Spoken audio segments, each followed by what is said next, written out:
Good morning सभी बच्चों। आप लोगों के लिए चैप्टर 6 लाया हूँ।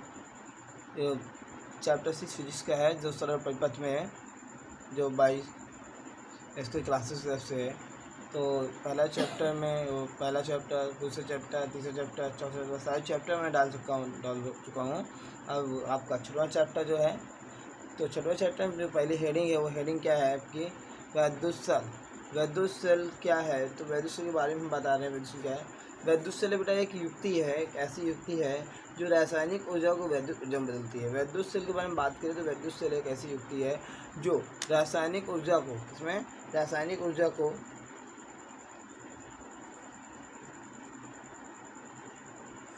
रासायनिक जो ऊर्जा होती है उसे वैद्युत ऊर्जा में कन्वर्ट करती है।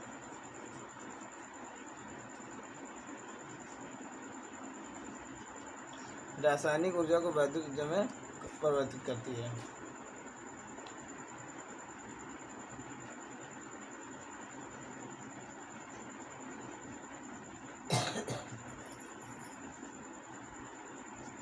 तो जो आपकी वैद्युत सेल होती है, वो एक ऐसी युक्ति है जो रासायनिक ऊर्जा को वैद्युत ऊर्जा में परिवर्तित करती है। अगली हेडिंग के बारे में बात करें तो अगली हेडिंग हमारी क्या होती है? तो अगली हेडिंग है, इसमें रासायनिक वैद्युत सेल को कितने भागों में बांटा गया है? तो वैद्युत सेल को 2 भागों में बांटा गया है। पहली बात बेटा, 2 भागों में पहला भाग जो है प्राथमिक सेल है। वैद्युत सेल 2 भागों में बांटा गया है, प्राथमिक सेल और द्वितीयक सेल।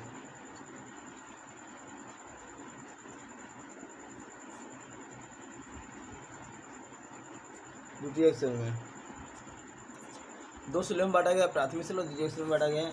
प्राथमिक सेल में और जिसमें 2 सेलों में बांटने के बाद तीसरी जो आपकी दूसरी हेडिंग है, वो है वैद्युत वाहक बल। तो वैद्युत वाहक बल के बारे में बात करें, वैद्युत वाहक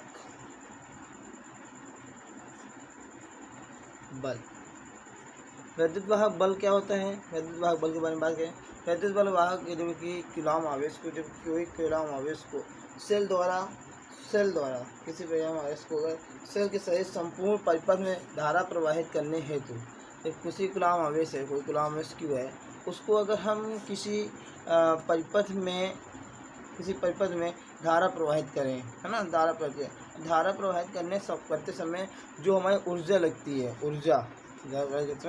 जो ऊर्जा लगती है, उस ऊर्जा को ही क्या कहते हैं? वैद्युत वाहक बल कहते हैं। तो इसे ई से व्यक्त करते हैं, किस व्यक्त करते हैं? ई से डिनोट करते हैं। ई से जब डिनोट करेंगे तो जो हमारी किसी कूलॉम आवेश की वजह से हम जो धारा प्रवाहित करेंगे, जिसमें जो ऊर्जा लगती है, उस ऊर्जा के और कूलॉम आवेश के अनुपात को भी वैद्युत वाहक बल कहते हैं। इसे ए से डिनोट करते हैं, ई से, किसे? ई से डिनोट करते हैं, मतलब ई से व्यक्त करते हैं। अब इसके बारे में बात करें कि सेल का टर्मिनल विभवांतर क्या होता है? सेल का टर्मिनल विभवांतर क्या होता है? सेल का टर्मिनल विभवांतर के बारे में बात करें, टर्मिनल विभवांतर क्या होता है? देखो, जब एक कूलॉम आवेश को हम एक सेल के एक सिरे से कूलॉम आवेश को हम सेल के एक सिरे से ले जाएं, तो एक सिरे से दूसरे सिरे तक ले जाने में जो आपको धारा प्रवाहित की जाती है, धारा प्रवाहित करने में जो ऊर्जा व्यय होती है, उसे ही एक सेल या सेल का टर्मिनल विभवांतर कहते हैं। मतलब मेरे कहने का मतलब है, जब एक सिरे से अगर हम एक सिरे से दूसरे सिरे तक अगर धारा प्रवाह करें, धारा प्रवाह करते समय जो हमारी ऊर्जा व्यय होती है, उस ऊर्जा व्यय होने को ही क्या कहते हैं? टर्मिनल का विभवांतर कहते हैं। अर्थात इसे V से व्यक्त करते हैं, तो V बराबर हो जाएगा W/Q। ओके, तो अगली हेडिंग के बारे में बात करें। अगली हेडिंग क्या है? देखिए,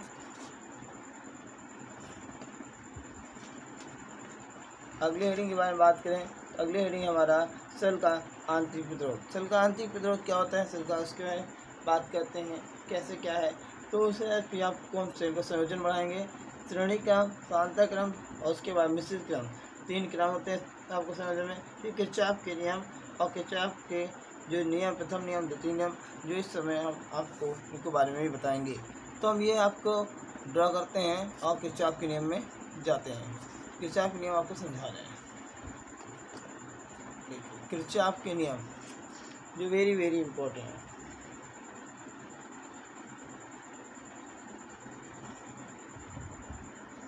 किरचॉफ के नियम, किरचॉफ के नियम के बारे में बात करें। किरचॉफ के नियम खोज किसने की थी, कैसे क्या है? किरचॉफ के नियम की खोज किरचॉफ ने की थी। इसका प्रथम जो नियम है वो क्या कहलाता है? प्रथम नियम, किरचॉफ का जो प्रथम नियम है वो कहता है कि जब किसी बिंदु से बहने वाली धारा होती है, समस्त धाराओं का बीजगणितीय योग शून्य होता है। कहता है समस्त धाराओं का बीजगणितीय योग शून्य होता है, चाहे वो धन से हो चाहे ऋण से हो। अगर किसी संधि में बहने वाली धारा, इस संधि में बहने वाली धारा धनात्मक धन हो चाहे ऋण हो, धन हो चाहे ऋण हो, ओके। तो हमने देखा कि इसमें कुछ धनात्मक कुछ ऋण है। मान लीजिए I1 है, ये I2 है, ये I3 है, ये I4 है और ये I5 है, ठीक है। इस तरह की सभी धारा बह रही हैं, सभी धाराएं बह रही हैं। तो ये सभी जो संधि में बहने वाली सभी धाराएं होती हैं, इनका बीजगणितीय योग क्या होता है? शून्य होता है। मेन याद रखना, ये किरचॉफ का प्रथम नियम है। इस प्रथम नियम को ही क्या कहते हैं? लूप का नियम, वो संधि का नियम कहते हैं, धारा का नियम भी कहते हैं।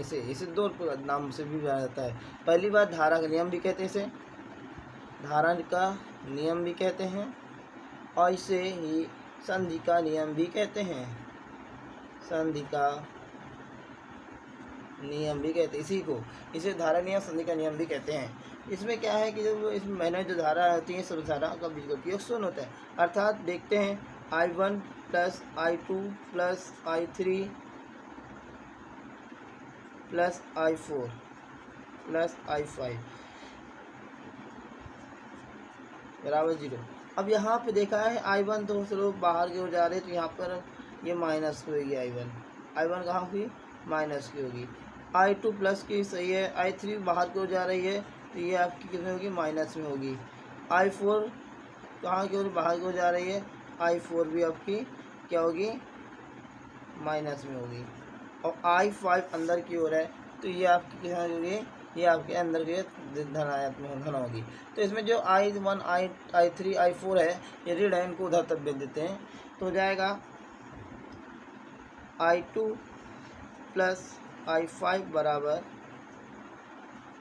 I1 plus I3 plus I4। तो ये हमारा दूसरा उत्तर आ जाता है, ठीक है। तो ये हमारा किरचॉफ का प्रथम नियम हुआ। किरचॉफ का दूसरा नियम के बारे में बात करें, दूसरी नियम किरचॉफ के दूसरा नियम के बारे में बात करें, तो किरचॉफ का जो दूसरा नियम है वो किस डिवाइड करता है? वो एक प्रकार के किरचॉफ जो दूसरा नियम है, उसमें किसी परिपथ में बहने वाली, किसी लूप परिपथ में बहने वाली धारा तथा प्रतिरोध के गुणनफल, है ना। जैसे अगर मान लिया जाए एक लूप है, मान लिया ये लूप है हमारा,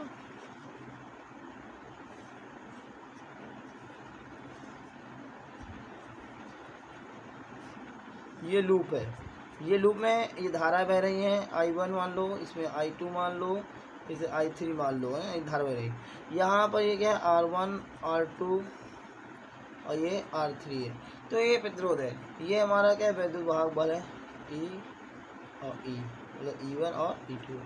तो अगर इसमें कहता है किरचॉफ दूसरा नियम कहता है कि यदि परिपथ में या लूप परिपथ में बहने वाली धारा तथा उसमें प्रतिरोधों का गुणनफल, प्रतिरोध के गुणनफल के का बीजगणितीय योग तथा उसमें वैद्युत वाहक बल का बीजगणितीय योग के बराबर होता है।